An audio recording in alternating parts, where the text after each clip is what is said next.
दोस्तों नमस्कार। अवैध निर्माण देश भर में एक गंभीर समस्या बन चुका है।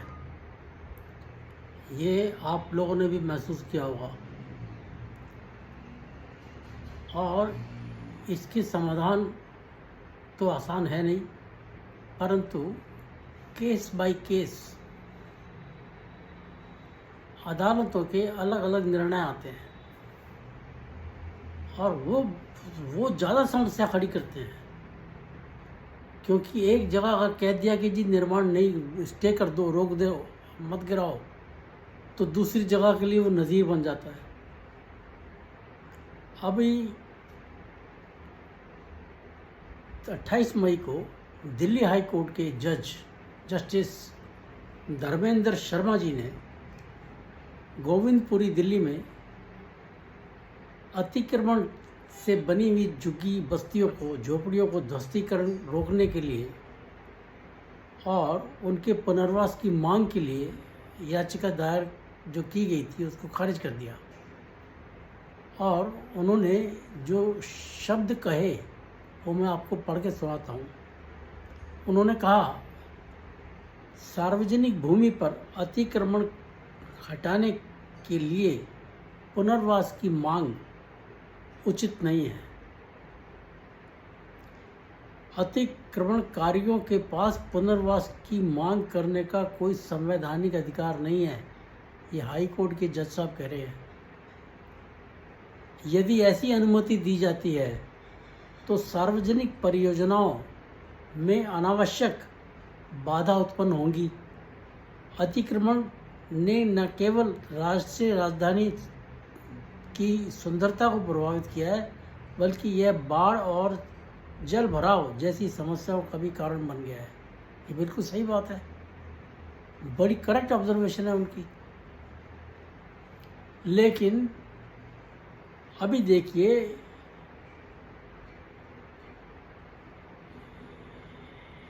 इसलिए मैं कहता हूँ कि न्यायालयों को एक मत होना बहुत ज़रूरी है। सार्वजनिक भूमि हो कहें, सरकारी भूमि कहें, रेलवे की ज़मीन कहें, एक ही बात है। जिन पर कब्जा होना आम बात हो गई है। रेलवे की तो लाखों रेलवे लाइन के आसपास चले जाइए आप, आजू बाजू में आपको बस्तियाँ, झुग्गी, स्लम एरियाज मिल जाएंगे पूरे बने हुए। मस्जिदें मिल जाएंगी वहाँ पर, मंदिर मिल जाएंगे, मदरसे मिल जाएंगे और चोरी की बिजली मिलेगी, बाकी अन्य सुविधाएं मिलेंगी, वहाँ सब कुछ मिलता है वहाँ पर। सार्वजनिक पार्कों पे मज़ार मिल जाएंगी आपको, नमाज अदा करते मिल जाएंगे लोग वहाँ पर। इसके बारे में कल मैंने आर्टिकल भी लिखा था, लेकिन इस वीडियो में कुछ अन्य बातें और भी मैं शामिल कर रहा हूँ, तो इसलिए वीडियो सुनना ज़रा ज़रूरी है। आप सुनिए इसको। अब होता क्या है कि दिल्ली के अंदर पर्टिकुलरली मैं बता रहा हूँ आपको, एक यमुना नदी के आसपास जो है पुश्ता एरिया है, वहाँ पर वर्षों पहले, दशकों पहले पूरी झुग्गियों की लाइन लगी होती थी, बस्तियाँ बनी हुई थी। वो बाद में पता चला हमें वो उत्तर प्रदेश की ज़मीन है। तो वो जो झुग्गियाँ वहाँ से हटाई जाती थी, तो उनको इंदिरा गांधी के टाइम में उनको 25-25 गज के घर दे दिए जाते थे, 25 गज ज़मीन पे बने हुए। और वो क्या करते थे, वो घर ले लेते थे, फिर वहाँ आके झुग्गे बना लेते थे। ये जितनी रीसेटलमेंट कॉलोनीज़ है ना दिल्ली के अंदर, ये सब वहीं की निकली हुई कॉलोनीज़ हैं, या और एरिया से झुग्गियाँ तोड़ के। अभी कुछ दिन पहले आप देखिए, 8 मई को सुप्रीम कोर्ट ने ऑर्डर दिए, ओखला में कुछ एरिया था, वो उसको डिमोलिश करने के लिए डीडीए को ऑर्डर दे दिए। अभी 30 मई को हाई कोर्ट ने एक दूसरे एरिया में, ओखला में ही 115 प्रॉपर्टीज़ को तोड़ने के ऊपर रोक लगा दी। वो ज़मीन किसकी थी? वो भी यूपी इरिगेशन डिपार्टमेंट की थी। अभी जामिया नगर में भी उत्तर प्रदेश की ज़मीन है, वो कब्जा रखी है, वहाँ पर घर बने हुए हैं, वहाँ पर उनका नोटिस दिया गया। और जो तोड़ने की बात आई तो वो सुप्रीम कोर्ट पहुंच गए। पहले जाना चाहिए हाई कोर्ट, नहीं गए, सुप्रीम कोर्ट चले गए सीधे। सुप्रीम कोर्ट उनकी याचिका सुनने के लिए तैयार भी हो गया। भाई मामला तो एक पर्टिकुलर समुदाय का है ना।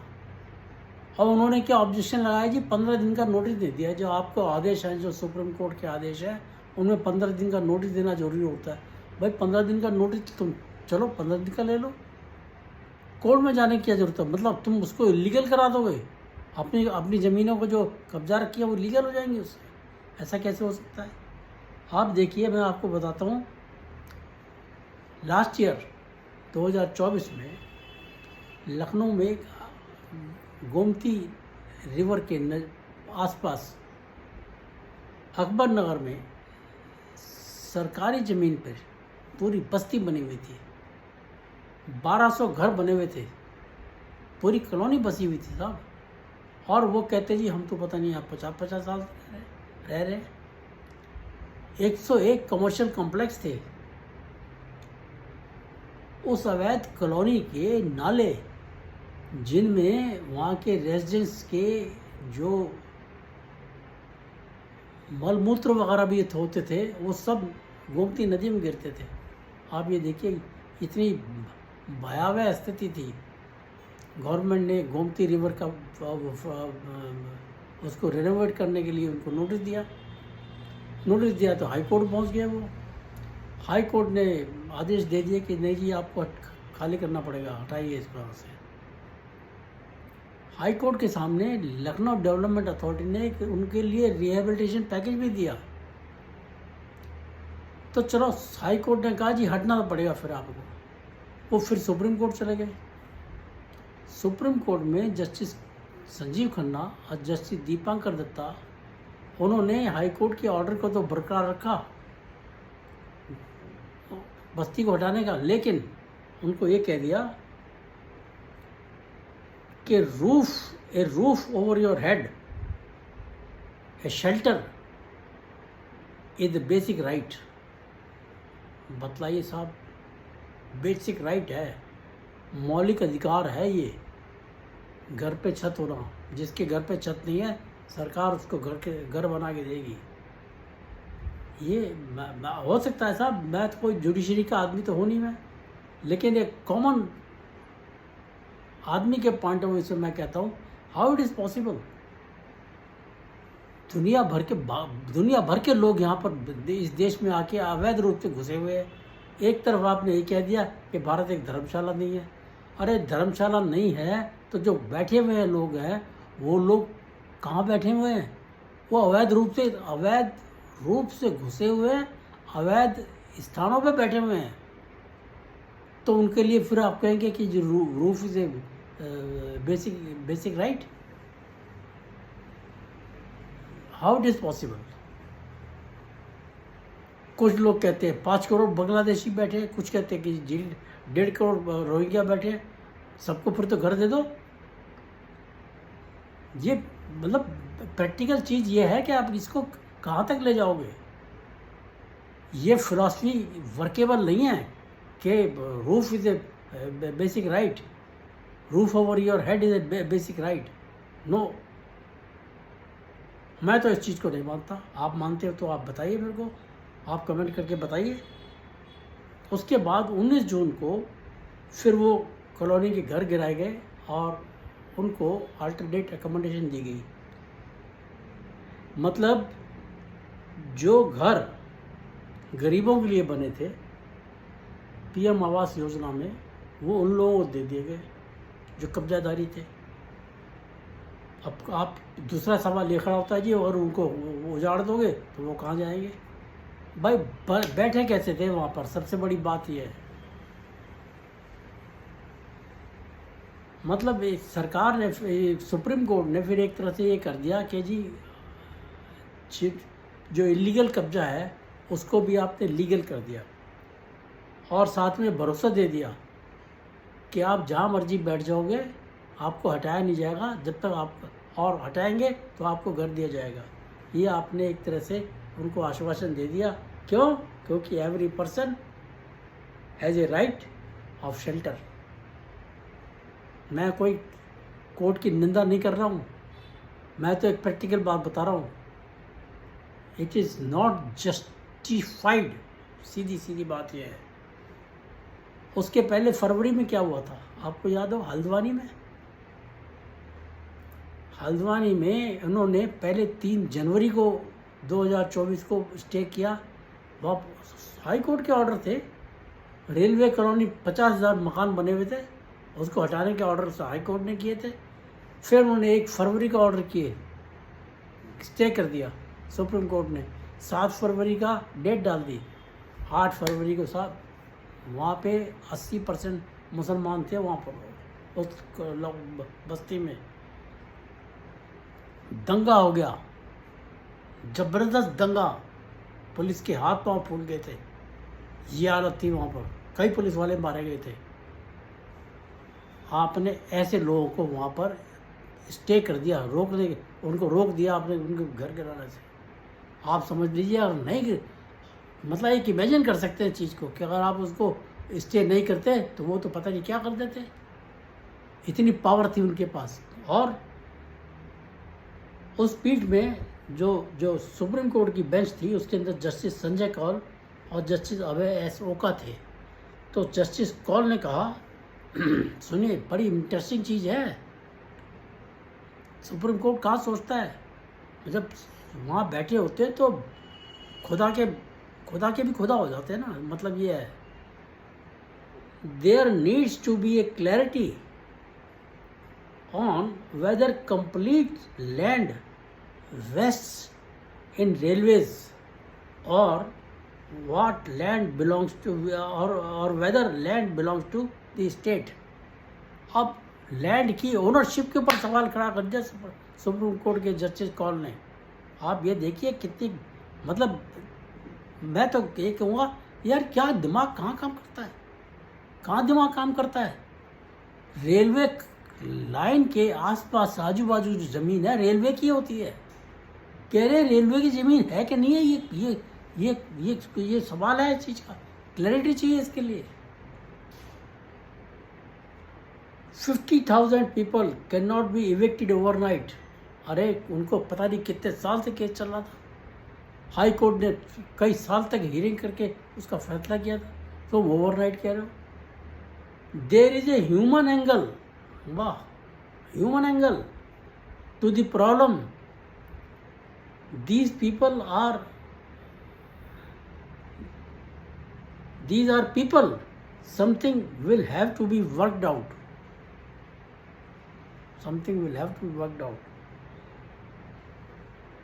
अब जो आप कह रहे हैं कि ये वो भूमि रेलवे की थी या सरकार की थी, इसके ऊपर क्वेश्चन मार्क है, तो ये तो सर्टेन हो गया ना कि वो भूमि 50,000 लोगों की तो नहीं थी ना। फिर वो बैठे कैसे थे वहाँ पर? बड़ी मोटी सी बात यह है, उनकी तो नहीं थी ना वो। ये तो आपकी स्टेटमेंट ही इंडिकेट कर रही है, उनकी ज़मीन नहीं थी वो। तो उनको कब्जा करने का अधिकार किसने दे दिया? फिर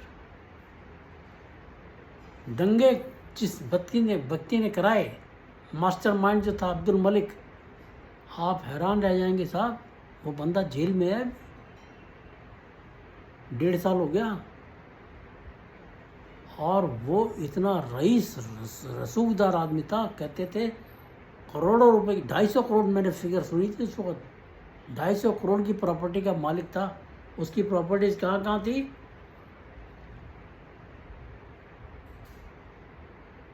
नैनीताल, हल्द्वानी, फरीदाबाद, गुजरात, मुंबई, चंडीगढ़, भोपाल और पता नहीं कितनी जगह।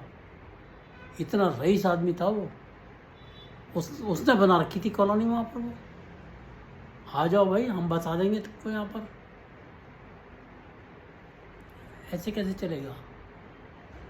तो मेरा कहने का मतलब है कि अब देखिए सुप्रीम कोर्ट ने वैसे, और एक बात और बताऊँ आपको मैं, सुप्रीम कोर्ट ने अवैध निर्माण को हटाने के लिए पहले भी अलग अलग जगह पर अलग अलग निर्णय दिए। ये कोई वर्केबल सॉल्यूशन नहीं है।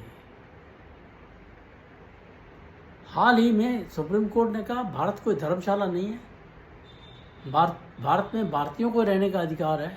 कोई भी नहीं कि बाहर से आया कोई आदमी यहाँ पे रहने लगेगा। फिर अवैध घुसपैठ करने वाले को राइट टू शेल्टर कैसे दिया जा सकता है? बड़ी सोचने वाली बात है। आप उनको तो देखिए, मेरा अपना मानना ये है, जो जितनी मेरी बुद्धि काम करती है, देश का संविधान, अभी चीफ जस्टिस नए नए जो बने हैं, गवाई साहब ने कहा देश का संविधान सर्वोपरि है।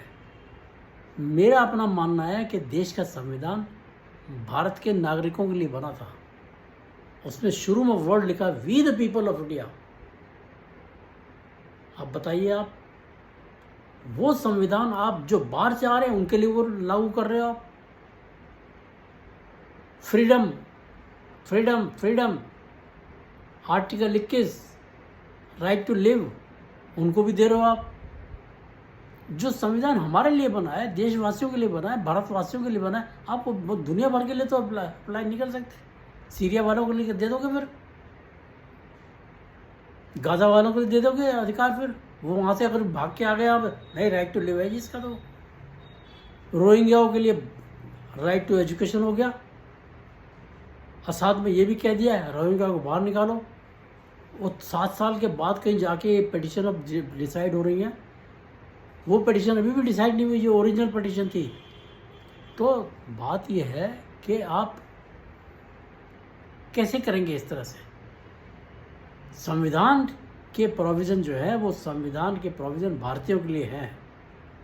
बांग्लादेश के लोग यहाँ पे आके बैठ जाए, रोहिंग्या यहाँ पे आके बैठ जाए, आपके तो कोर्ट उनको मौज मस्ती करा रहे हैं। कोई हाई कोर्ट देख लो, उसको बेल देता है। जो जासूसी कर रहा है उसको बेल दे देता है। मतलब ये under the constitution of India, ये कोई अच्छे लक्षण नहीं है। तो कहने का मतलब यह है कि देखिए, ऐसे तो देश की हालत बहुत ख़राब हो जाएगी। देश भर में, केवल मैं दिल्ली की बात नहीं बता रहा हूँ, देश भर में आपको अनऑथराइज्ड कंस्ट्रक्शंस इतनी मिलेंगी कि कोई जवाब नहीं है उस चीज़ का। जब योगी ने वो जो रेपिस्ट के घर तोड़ने शुरू किए थे, नोटिस दे के, आपने रोक दिया उस चीज़ को कि नहीं, उसने जो अपराध किया है उसकी सज़ा दीजिए उसको। घर तो एक बार बनता है, वो उसके घर वालों को क्यों नुकसान दिया जाए? वो घर वालों से पूछ के रेप करता है क्या? घर वालों से पूछ के रेप करता है क्या? और घर वाले क्या उसका विरोध करेंगे कि जी, वो तो कह देंगे नहीं, इसके ऊपर झूठा इल्ज़ाम लगा है, तो बहुत में तो कहीं तो पड़ेगा ना। फिर आपने रोक दिया उस चीज़ को, मौज हो गई उन लोगों की। उनको पता है, अपराध करने वालों को ये पता है कि हम आज अपराध करेंगे। अब हम तो सुप्रीम कोर्ट ने हमें छोड़ दिया कि जी घर तो गिरेगा नहीं, घर नहीं गिरेगा, केस हमारा चलेगा, 10 साल 20 साल लगेंगे, उसके बाद सज़ा होगी, देखी जाएगी, जब तक मौज करो। थोड़े बहुत देर के बाद बेल जमानत मिल ही जाती है। आजकल तो कोर्ट जमानत देने में PhD हासिल हो गई है। एनीवे, मेरा कहने का मतलब है कि इसके बारे में कि ये अनऑथराइज्ड कंस्ट्रक्शन हटाई जाए या ना हटाई जाए। अनऑथराइज्ड तो है ही है, अनऑथराइज्ड है तो उसको हटाया जाए ना हटाया जाए, इसके ऊपर सुप्रीम कोर्ट को एक मुश्त फैसला करना चाहिए। And it should be applicable to all the courts. कोई कोर्ट ये नहीं कि जी फलाना केस ये आ गया, हम इस तरह से देखेंगे, हम उस तरह से देखेंगे। अनऑथराइज्ड है, इफ़ इट इज़ प्रूव्ड, जो कंसर्न अथॉरिटी है, जिसकी ज़मीन है, उसने प्रूव कर दिया कि अनऑथराइज्ड है, करो तिया पाचा, उसके अंदर कोई लाग लपेट नहीं होनी चाहिए। फिर तो आज की बात में इतना ही। मेरा ख्याल है आपको मेरी बातें पसंद आई होंगी। अगर आपको वीडियो पसंद आया है तो लाइक कीजिए, शेयर कीजिए और मेरे चैनल को सब्सक्राइब कीजिए। नमस्कार, जय हिंद, भारत माता की जय, जय श्री राम।